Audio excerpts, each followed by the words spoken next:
우리 함께 서로 인사하시겠습니다. 사랑합니다. 축복합니다. 사랑합니다. 축복합니다. 네, 우리 목사님께서 아들 대학교 졸업식에 참석차 미국에 가 계셔서 오늘은 제가 설교를 맡게 되었습니다. 오늘 성전을 회복하는 우리, 회복되는 우리라는 제목으로 함께 말씀을 나누기 원합니다. 함께 오늘 본문 말씀 읽도록 하겠습니다. 에스라가 여호와의 율법을 연구하여 준행하며 율례와 규례를 이스라엘에게 가르치기로 결심하였었더라. 그때 내가 아하와 강가에서 금식을 선포하고 우리 하나님 앞에서 스스로 겸비하여 우리와 우리 어린아이와 모든 소유를 위하여 평탄한 길을 그에게 간구하였으니 이는 우리가 전에 왕에게 아뢰기를 우리 하나님의 손은 자기를 찾는 모든 자에게 선을 베푸시고 자기를 배반하는 모든 자에게는 권능과 진노를 내리신다 하였으므로 길에서 적군을 막고 우리를 도울 보병과 마병을 왕에게 구하기를 부끄러워하였음이라. 그러므로 우리가 이를 위하여 금식하며 우리 하나님께 간구하였더니 그의 응낙하심을 입었느니라. 아멘. 이 자리에 참 오랜만에 섰습니다. 한 5년 만에 서는 것 같더라고요. 설교를 굉장히 오랜만에 하는데 네, 기쁩니다. 아주 영광입니다. 작년에 출간된 편안함의 습격이라는 책의 저자 마이클 이스터는 이 책에서 우리는 편안함을 얻는 대가로 무엇을 잃어버렸는가라는 질문을 던집니다. 저자는 33일간 알래스카 오지에서 극한의 불편함을 경험하는 체험을 하는데요. 그 후에 그의 결론은 명확합니다. 진정한 삶은 불편한 곳에서 시작된다.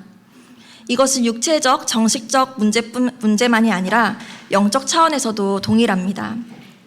신앙의 길은 언제나 불편함과 함께 시작됩니다. 십자가의 길은 좁고 불편한 길입니다. 오늘 본문에도 이 불편함을 가지고 행동으로 옮기게 되는 사람이 등장합니다. 바로 에스라입니다. 에스라는 어떤 사람일까요? 오늘 본문에서는 그를 이렇게 설명합니다. 에스라 7장 10절 말씀 읽겠습니다. 에스라가 여호와의 율법을 연구하여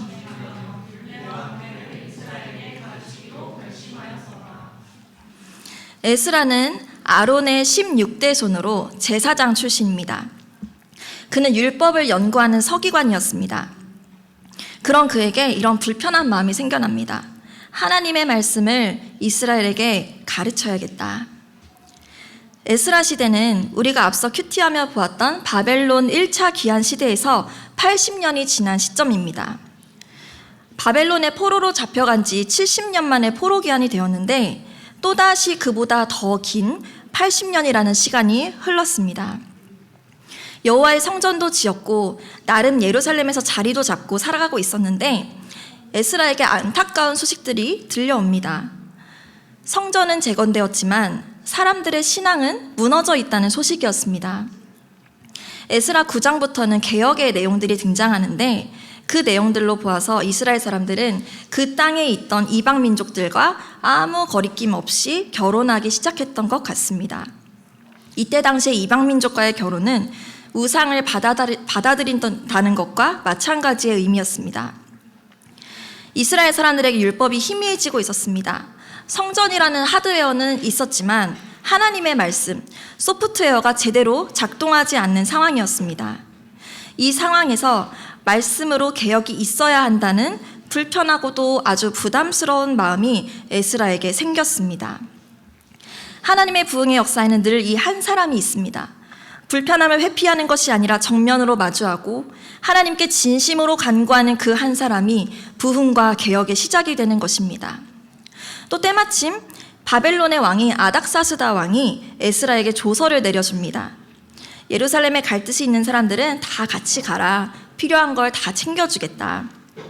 이렇게 왕의 지원을 받으면서 환경의 문이 활짝 열리게 됩니다. 에스라가 이끄는 제2차 포로 귀환의 길이 이제 열리게 되었습니다. 오늘 말씀을 통해서 이 2차 포로 귀환 과정에 동참한 공동체의 영적 회복을 위해 헌신하는 사람들에게 하나님이 어떤 은혜를 주시는지 살펴보고자 합니다. 하나님은 먼저 에스라를 부르셨고 그 다음에 함께 동참할 사람들을 부르십니다. 에스라가 이제 사람들한테 알렸을 거예요. 자, 우리 말씀을 제대로 세우고 다시 한번 믿음을 바로 세우러 같이 떠납시다. 이렇게 말하면서 사람들을 불렀을 것입니다. 그래서 에스라 8장 1절부터 14절에는 누가 함께 동참했는지 각 자손의 족장의 이름과 인원수가 나옵니다. 이 본문에 기록된 인원수는 약 1,500명 정도 됩니다. 남자만 기록한 것이기 때문에 여자와 아이들을 다 합치면 5,000명에서 8,000명 정도 되지 않았을까 추측합니다. 꽤 많이 모인 것 아닌가요? 싶은 생각이 들지만 앞서 1차 기한 때의 인원수와 비교해보면 아주 적은 수였습니다. 1차 기한 때는 거의 5만 명에 가까운 사람들이 기한길을 오릅니다. 그때도 너무 귀한 헌신이었죠. 성전을 다시 짓는데 마음을 합하여 많은 사람들이 헌신하여 떠납니다. 그런데 2차 기한 때는 영적인 개혁을 하고 영적 성전을 회복하는 그 부흥의 부름이었는데 1차 때의 반의 반도 안 되는 인원이 모인 것입니다. 에스라는 뜨거운 부흥의 열망을 가지고 사람들을 불렀지만 그 콜링에 응답한 사람은 그렇게 많지 않았습니다. 어쨌든 이 사람들을 이렇게 모았습니다. 8장 15절에 보니까 아하와 강가에 모였다고 나와 있습니다. 이 아하와 강가는 바벨론 수도에서 130에서 160km 떨어진 곳이었다고 합니다. 걸어서 8일에서 9일 정도 걸리는 거리였습니다. 이제 다 모아서 진짜 떠나기 딱 직전에 마지막으로 점검하기 위해서 모인 것입니다. 그래서 많이 모였으니까 이제 3일 동안 둘러가면서 누가 왔나 다 체크를 했어요. 그런데 레위 사람이 한 사람도 없는 겁니다. 에스라 8장 15절 말씀 함께 보겠습니다. 내가 무리를 아하로 흐르는 강가에 모으고 거기서 3일 동안 장막에 머물며 백성과 제사장들을 살핀즉 그 중에 레위 자손이 한 사람도 없는지라. 레위 사람이 왜 없었을까요? 레위 사람들은 성전에서 일하는 사람들입니다. 제사장은 아니지만 성전에서 일하며 필요한 것들을 챙겨주는 사람들이었습니다. 이렇게 말하면 굉장히 고상해 보이지만 실상은 빛나지 않는 수많은 잡다한 일들을 했던 사람들입니다. 성전의 전반적인 관리 업무를 다 본 것입니다. 번제를 매일 드리니까 매일매일 불도 피워야 되고 재물도 깨끗하게 관리를 잘 해야 되고 또 성전 안에 떡이 있잖아요. 진설병이라고. 그거를 또 때에 맞춰 계속 바꿔줘야 돼요. 성전 기물들도 다 깨끗하고 거룩하게 계속 관리해야 되고 성전 창고에 무슨 물건이 있는지 다 관리해야 되고 또 백성들한테는 가서 말씀을 가르쳐줘야 돼요. 설명해주고 알려주고 또 누가 싸워서 재판이 일어나면은 가서 또 도와줘야 돼요. 기타 등등 레위인들의 일이 너무 많은 거예요. 그리고 보수는 제사장보다 좀 적었습니다. 그것도 이스라엘 사람들이 성전을 잘 섬기면서 예물을 드려야 제사장과 레위인들의 보수가 나오는 건데 우상 숭배를 한다고 하나님 섬기는 걸 뒷전으로 하면 보수도 제대로 받지 못하는 환경이 되는 것입니다. 우리도 많은 분들이 이 레위인들의 마음을 이해하실 것 같은데 많이 수고하지만 딱히 앞에 드러나지도 않고 빛나지도 않는 그런 일들이 있습니다. 나도 왕 같은 제사장인데 자꾸 레위인처럼 일만 하니까 불평불만이 생기는 경우도 많이 있습니다. 그러나 이 레위인들은 하나님을 섬기는데 꼭 있어야 하는 사람들입니다. 이 사람들이 없으면 제대로 예배를 드릴 수가 없습니다. 그 헌신이 있어야 공동체의 믿음 성장과 부흥이 있을 수 있는 것입니다. 바벨론 시대에 포로로 잡혀간 이스라엘 사람들은 추정컨대 나름 풍요로운 삶을 누렸을 것이라고 합니다. 안정적으로 돈도 벌어서 경제적으로 여유도 생기고 모든 삶의 부분이 안정적으로 잘 자리를 잡았을 거예요. 그런 상황에서 레위인들이 예루살렘으로 돌아갈 사람 모집합니다 이렇게 하니까 마음이 잘 안 내켰던 것 같아요. 여기서는 이렇게 돈도 잘 벌고 풍요롭고 도시에 살고 있고 안정적인 삶을 누리는데 이제 예루살렘 돌아가면 고생 시작이다. 안정적인 수입이 보장되지도 않고 풍요로운 경제적인 누림도 사라질 것이고 일은 일대로 힘든데 딱히 제사장처럼 빛나지도 않고 그런 고생스러운 삶이 시작된다고 생각하니까 가고 싶지 않았던 것이죠. 에스라가 아하 강가에 다 모아놓고 인원을 세다가 깜짝 놀랐을 것 같아요. 아니 어떻게 한 사람도 없지? 이러면서 놀랐을 것 같아요. 레위인이 없으면 영적 개혁은 못하는 것입니다. 그래서 에스라가 모든 족장을 다 부릅니다. 8장 16절에 보니까 명철한 사람을 불렀다라고 나와 있습니다. 아마도 되게 영리하고 말 잘하는 그런 사람들을 뽑은 것 같아요. 레위인을 설득해야 되니까요. 이 족장들을 한 명 한 명 세우면 11명입니다. 이스라엘은 12지파잖아요. 불완전한 이스라엘 공동체의 모습입니다. 이제 가서 우리가 12명이 돼야지 11명이면 되겠냐, 레위 지파 없이 우리 안 된다 이러면서 설득을 했을 것입니다. 결국 레위 지파가 이 귀환길에 동참하게 됩니다. 레위 사람 38명과 느디님 사람 220명이 헌신했습니다. 하나님은 우리도 이렇게 부르십니다. 때로는 나의 자리에서 편안하게 이제 자리 잘 잡고 괜찮아졌는데 다시 불편하고 어려워지는 그런 자리로 부르실 때도 있습니다. 이 일에 네가 필요해, 나와 함께 하자 하며 부르십니다. 공동체를 세우고 회복하는 그 사명의 자리에 우리를 부르시는 것입니다. 주님이 부르셔가지고 사람들이 동참했습니다.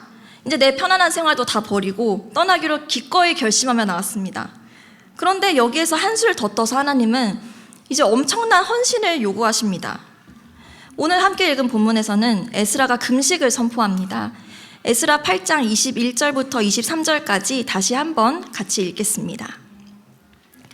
그때 내가 아하와 강가에서 금식을 선포하고 우리 하나님 앞에서 스스로 겸비하여 우리와 우리 어린아이와 모든 소유를 위하여 평탄한 길을 그에게 간구하였으니 이는 우리가 전에 왕에게 아뢰기를 우리 하나님의 손은 자기를 찾는 모든 자에게 선을 베푸시고 자기를 배반하는 모든 자에게는 권능과 진노를 내리신다 하였으므로 길에서 적군을 막고 우리를 도울 보병과 마병을 왕에게 구하기를 부끄러워하였습니다.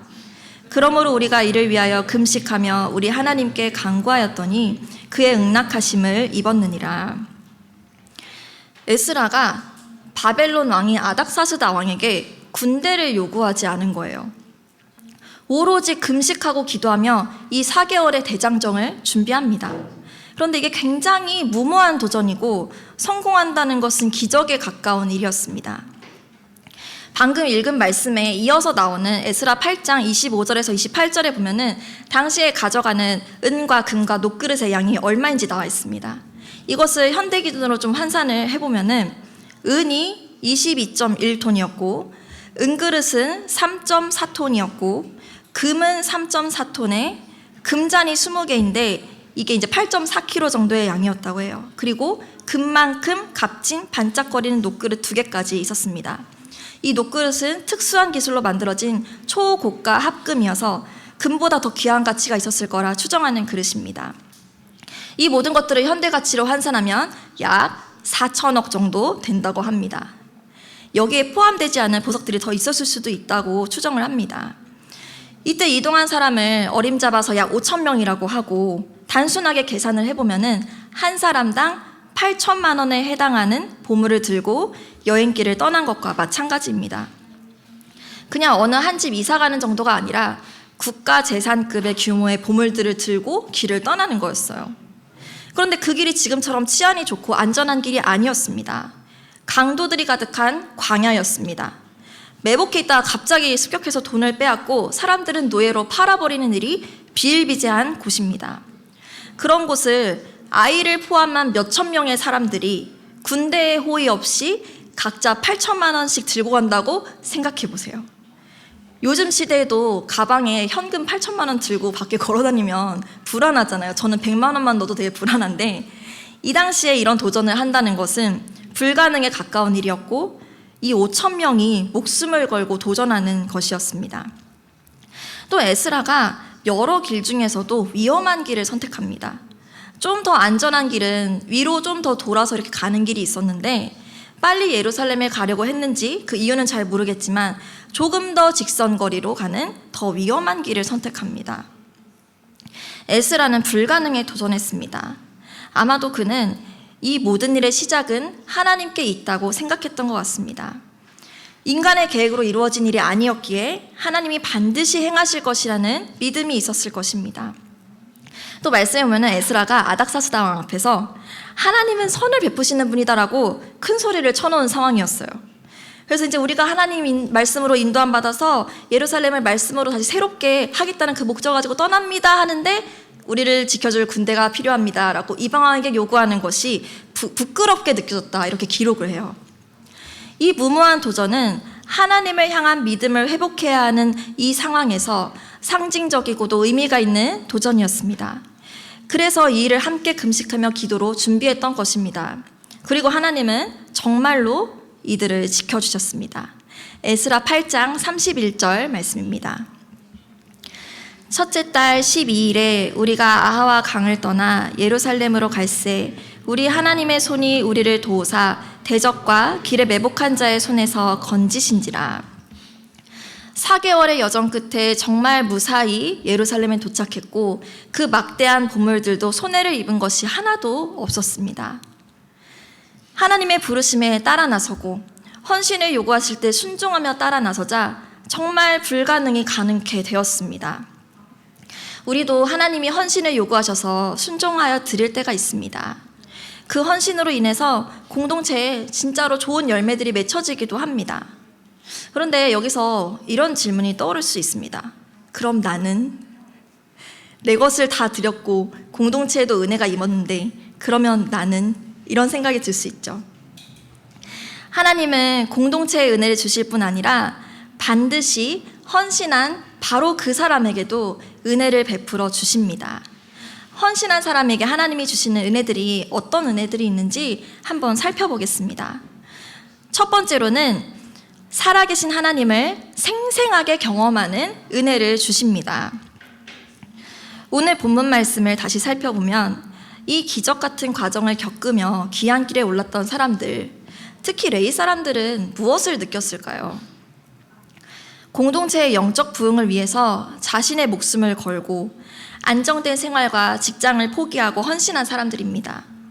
그 헌신은 누군가는 즐거이 했을 수도 있지만 또 누군가는 굉장히 주저하고 고민하면서 마지못해 선택했을 수도 있습니다. 공동체를 위해서 나의 것을 버리면서 나아갔더니 이 4개월의 여정을 통해서 2차 기한자들 모두가 지금도 살아서 역사하시는 그 하나님을 경험하게 됩니다. 하나님이 어떻게 역사하시는지 두 눈으로 똑똑히 보게 됩니다. 이렇게 생생히 역사하시는 하나님은 개인의 삶의 자리에서도 물론 경험되어질 수 있지만 공동체 안에 있을 때 더욱 크고 놀라우신 하나님을 경험할 수 있습니다. 나 한 사람의 그릇으로는 다 알 수 없었던 하나님의 위대하심을 공동체를 통해 경험하는 것입니다. 이 은혜는 주님께 드려보고 헌신한 자만이 느낄 수 있는 특권입니다. 부르심에 참여하지 않으면 그 주님을 맛보아 알 수 없습니다. 두 번째로는 믿음이 자라나는 은혜를 주십니다. 2차 기한에 동참했던 사람들은 이 4개월의 목숨 건 헌신의 여정을 통해서 믿음의 용사들로 거듭나게 됩니다. 특히나 긴가민가 고민하면서 11명의 지도자를 찾아가고 나서야 겨우 헌신했던 그 레위 사람들의 경우는 더욱 그렇습니다. 에스라가 예루살렘에 도착한 후에 본격적인 영적 개혁을 시작하는데 여기에 개혁의 주역들이 바로 2차 기한 때 같이 돌아온 사람들이었습니다. 공동체의 회복을 위해서 헌신하며 앞장서는 사람들이 됩니다. 느헤미야 8장에는 에스라의 말씀 부흥의 장면이 나오는데 에스라와 함께 서 있는 지도자들의 이름이 성경에 기록되어 있습니다. 그런데 그 이름에는 앞서 레위인들을 부르러 갔던 그 지도자들과 겹치는 이름들이 있습니다. 그리고 이 레위 사람들은 말씀 부흥회에서 사람들이 말씀을 깨달을 수 있도록 그 수많은 군중 사이사이에 들어가서 말씀을 설명해주고 이해할 수 있게 도와주는 역할을 합니다. 공동체의 회복을 위해서 헌신했던 이들의 믿음이 헌신의 과정 가운데 회복되어진 것입니다. 포기하고 들여보고 헌신해봐야 믿음이 자라납니다. 믿음은 아무런 어려움도 없고 불편함도 없는 곳에서는 잘 자라지 않습니다. 부르심 때문에 씨름하고 나를 꺾는 그 과정이 하나님은 우리를 믿음의 용사로 거듭나는 특별한 은혜를 허락해 주십니다. 세 번째로는 영혼육을 회복시키며 풍성케 하시는 은혜를 주십니다. 그야말로 온전한 회복의 은혜입니다. 저는 다들 아시다시피 두 아이를 키우고 있습니다. 아이들과 함께 지내면서 믿음을 지킨다는 것이 정말 쉽지 않았습니다. 저는 제가 그래도 좀 잘할 줄 알았습니다. 처음에는 나름 난 믿음도 있고 나 하나님이랑도 좀 친한데 난 좀 잘할 수 있을 것 같다 생각했는데 그건 철저히 저의 착각이었습니다. 난생 처음 겪어보는 상황들 속에서 몇 년간 정신을 못 차렸던 것 같습니다. 아이들을 데리고 예배의 자리에 나오는 것도 쉽지 않았고 다니엘 기도를 하는 것도 쉽지 않았습니다. 다니엘 기도 얘기를 하자면은 기도의 시간에 기본적으로 장난감 BGM이 1개는 깔려있고 2개나 3개인 날도 있습니다. 음악을 시끄럽게 막 틀어놓고 옆에 와서 귀에다 대고 자꾸 말을 걸면 기도회에서 무슨 내용이 나오고 있는지 듣기가 참 어렵습니다. 그래도 기도회는 해야 되니까 화면은 켜고 책상에 앉아는 있는데 응가하면 치우러 가야 되고 간식 달라고 뗐으면 조용히 시켜야 되니까 일단 빨리 가서 간식 꺼내서 주고 또 둘이서 싸우고 있으면 가서 싸우지 마라 중재해줘야 되고 아이가 같이 기도회 자리에 앉으면은 아이패드 화면을 이리 눌렀다 저리 눌렀다 해가지고 그 아이랑 계속 씨름해야 되고 또 기도회가 끝날 땐 이게 굉장히 중요해요. 끄는 버튼을 누가 누르냐로 매일 싸워서 그 싸움을 매일 중재해야 됩니다. 정말 매 기도회가 쉽지는 않습니다. 어느 날은 정말 들은 것이 하나도 없어서 소그룹에서 나눌 말이 한마디도 없는 날도 있었습니다.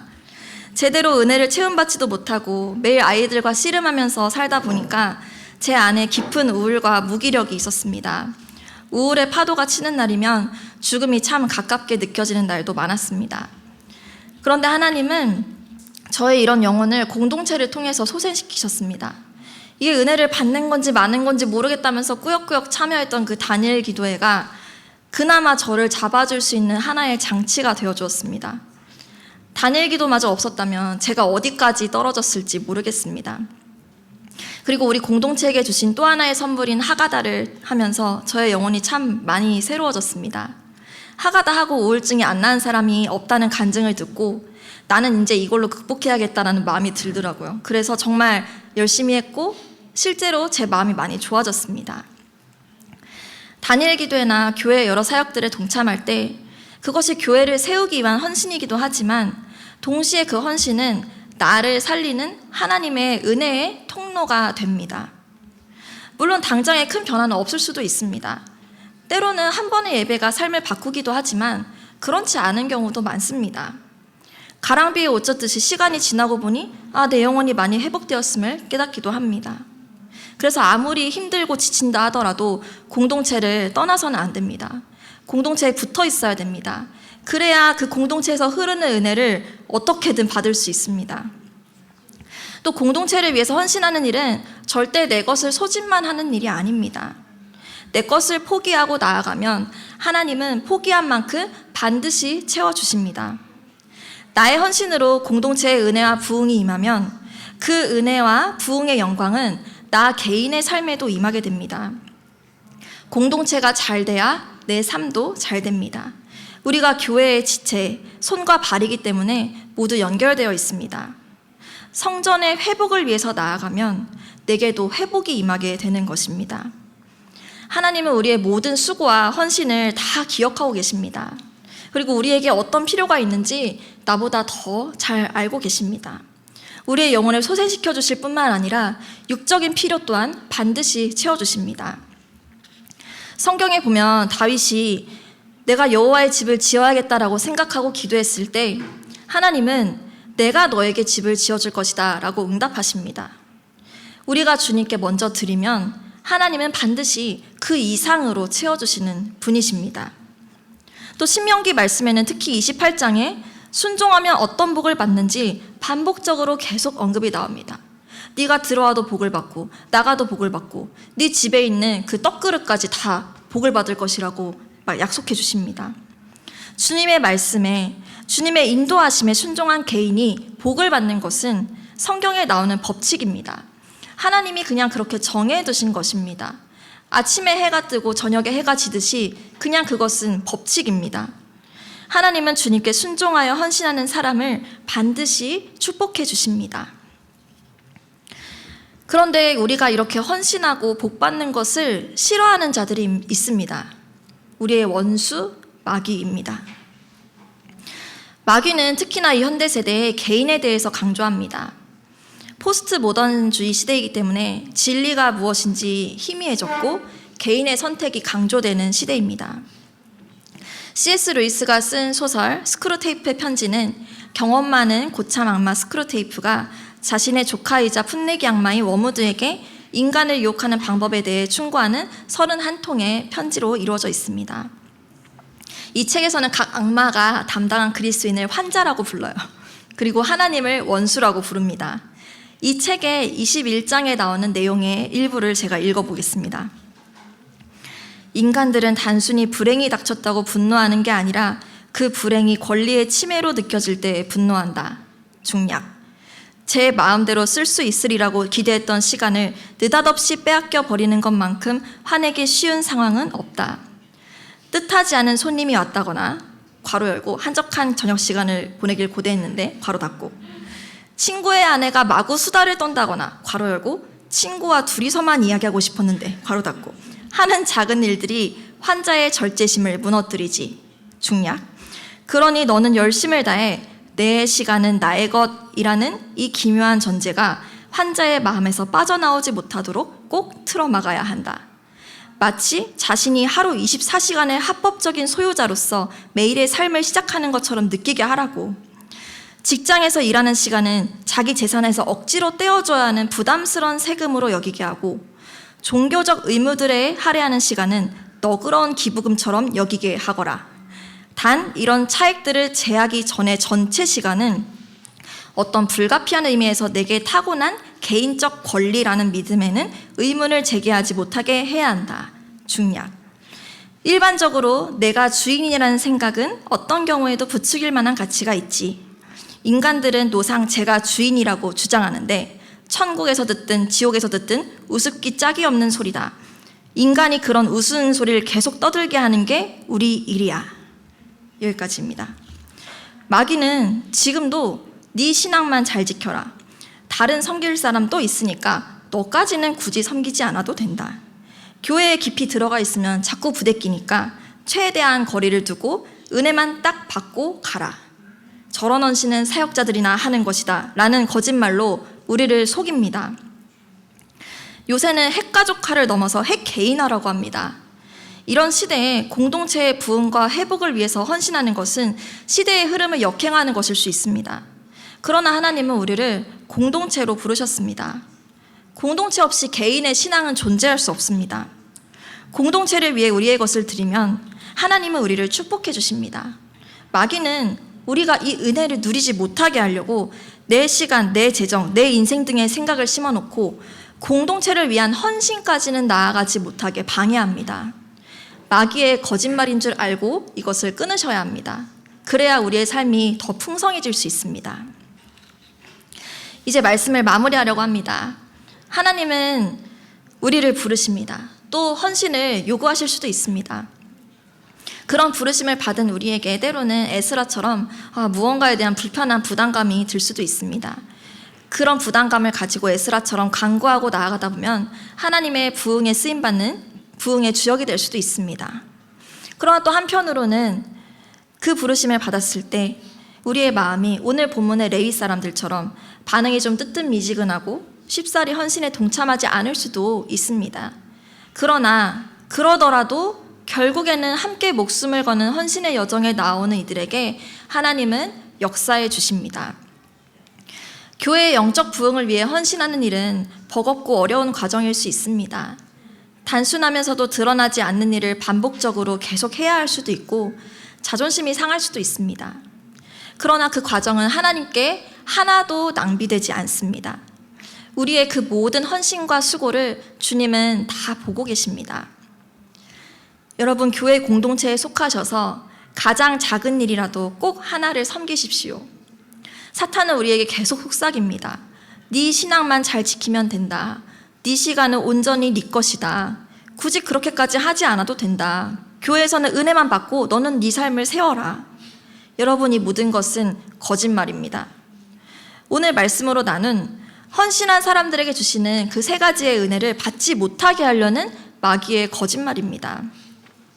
하나님은 우리가 공동체에 속해서 내가 할 수 있는 작은 섬김을 하고 공동체의 일원이 되어서 그 교회를 세우는 것을 원하십니다. 하나님은 우리에게 복 주기를 원하기 때문입니다. 먼저 그의 나라와 그의 의를 구할 때 모든 것을 더해주시는 은혜가 반드시 있습니다. 성전의 영적 회복을 위해서 헌신했던 2차 기한인들은 각자 회복을 경험했습니다. 분명 성경에 다 기록되지 않은 많은 복들을 주셨을 것입니다. 우리도 오늘의 이 말씀 앞에서 주님의 부르심에 응답함으로 나아가서 하나님이 우리를 위해서 예비해 주신 그 풍성한 축복과 은혜를, 그 회복의 은혜를 누리기를 소망합니다. 우리 함께 말씀을 가지고 몇 가지 기도를 하기 원합니다.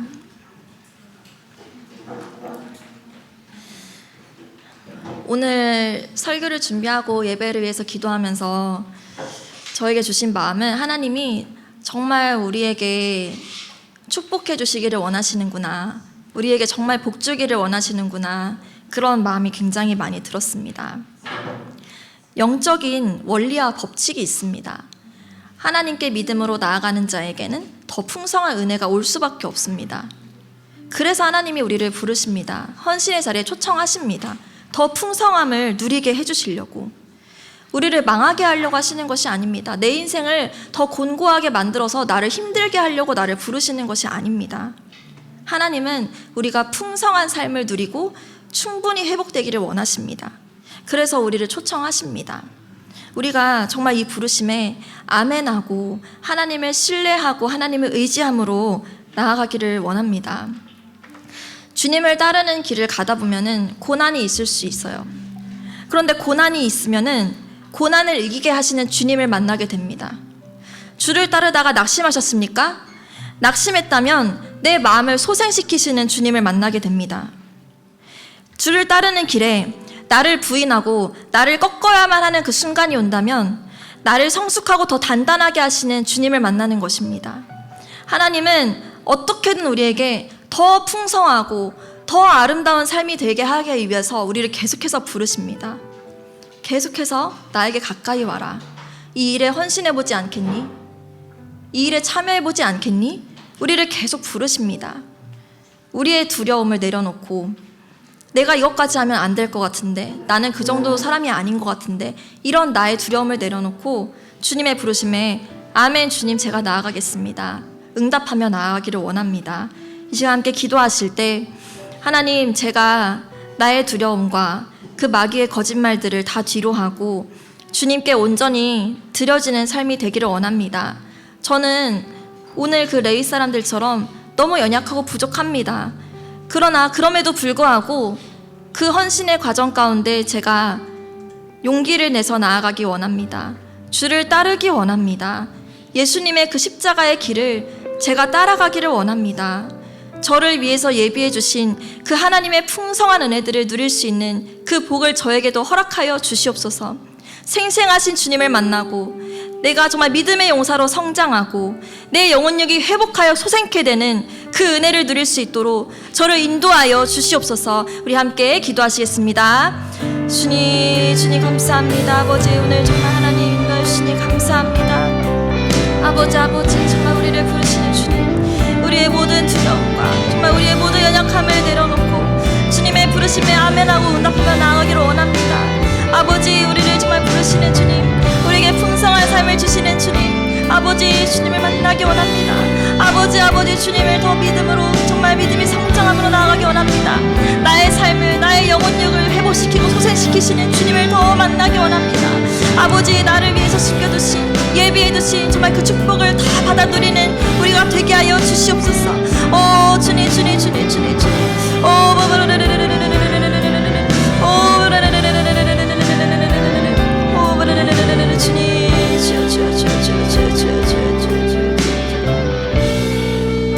마귀는 계속해서 우리를 속입니다. 거기까지 굳이 안 가도 돼. 그것까지 헌신하면은 네가 너무 손해잖아. 그렇게까지 굳이 안 해도 신앙생활 잘할 수 있어. 이렇게 우리를 속입니다. 그러나 여기서 한 발짝 더 나아가면 분명히 더 풍요롭고 더 아름다운 삶이 있는데 그 한 발짝을 떼지 못해서 누리지 못하는 것입니다. 하나님이 너무 그것을 안타깝게 생각하십니다. 하나님, 그 두려움을 버리고 그 마귀의 거짓말을 뒤로 한 채 주님이 우리를 부르실 때 그 헌신의 자리 가운데 나아갈 수 있도록 우리를 붙잡아 주시옵소서. 하나님께서 우리를 위해서 예비해 놓으신 수많은 축복들이 있는데 믿음이 부족하여서 마귀의 거짓말에 넘어가서 그 복을 받지 못하고 있습니다. 하나님, 우리를 불쌍히 여겨주시고 주님의 부르심 가운데 응답하고 그 길이 어떤 길일지라도 하나님이 나를 부르시며 아멘하고 따라 나가게 하여 주시옵소서. 그래서 주님이 나를 위해서 예비해 두신 그 수많은 축복들을 받고 누릴 수 있는 그 은혜를 허락하여 주시옵소서. 함께 다시 한번 기도하시겠습니다. 주님, 하나님이 우리에게 예비하신 좋은 축복이 있습니다. 아버지, 주님이 예비하신 좋은 것들이 있습니다.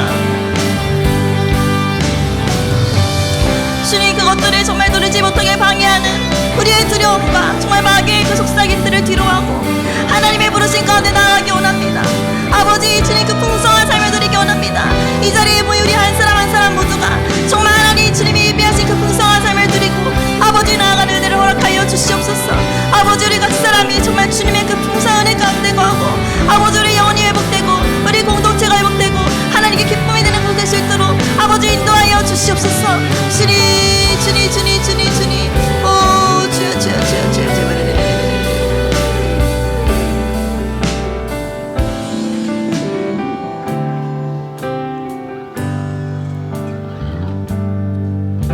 주의 자녀로 산다는 것은 불 가운데로 걸어가는 것, 그 속에서 진실하게 날 지키시는 그 손길을 경험하는 것. 주의 자녀로 산다는 것은 바다 위로 걸어가는 것, 내 온몸을 덮쳐오는 폭풍 속에서 잠잠히 주 바라보는 것, 때론 불 가운데 휩싸일 때도 폭풍 가운데 무너질 때도 주님 내 곁에 함께 하시네.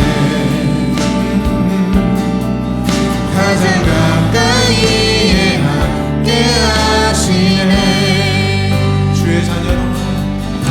주의 자녀로 산다는 것은 나도 그들을 용납하는 것,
가지 기도 제목 가지고 더 기도하기를 원합니다.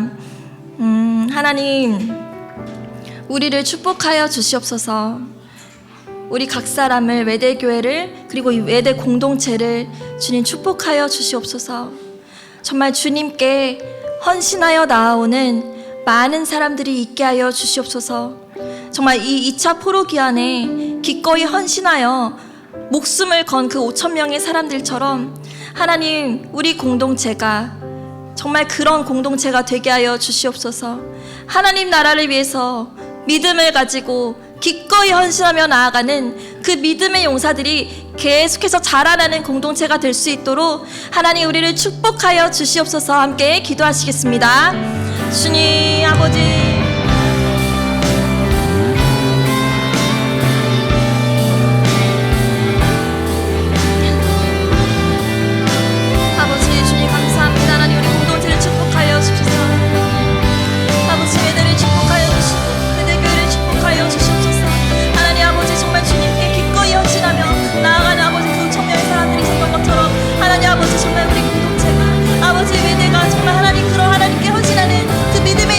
계속해서 길러지는 공동체 될 수 있도록 하나님 축복하여 주시옵소서. 주님 아버지, 우리를 축복하여 주시옵소서. 하나님 우리를 기억하여